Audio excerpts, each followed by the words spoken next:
Purpose क्या था?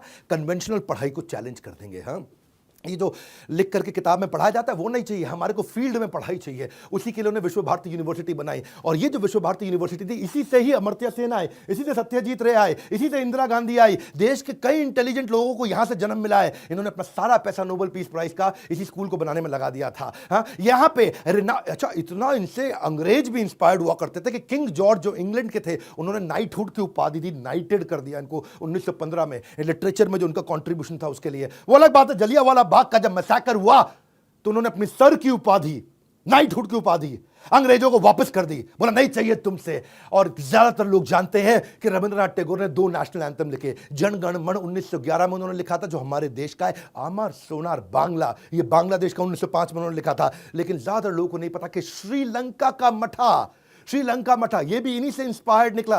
यानी कि इनके पास कंट्रीब्यूशन है 3 नेशनल एंथम के, इंडिया, बांग्लादेश और श्रीलंका।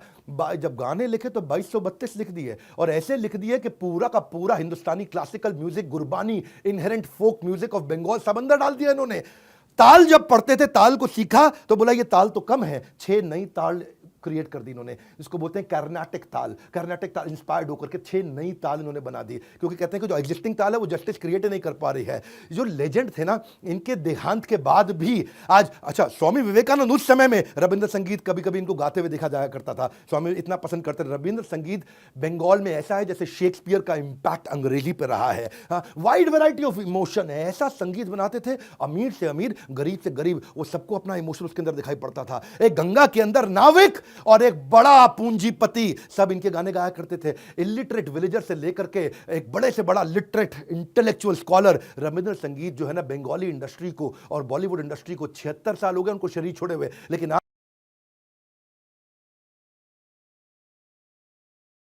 विमान मूवी का गाना वो 73 का है। लेकिन उसके बाद छू कर मेरे मन को किया तूने क्या इशारा, या फिर क्या था, एकला चलो रे, हाँ, जोरी तोरे डाक सुने को ना आसबे तो बे एकला चलो। इतना इंस्पायरिंग संगीत इन्होंने दिया है। जोरी तोरे डाक सुने क्यों ना आसे तो बे एकला चलो रे।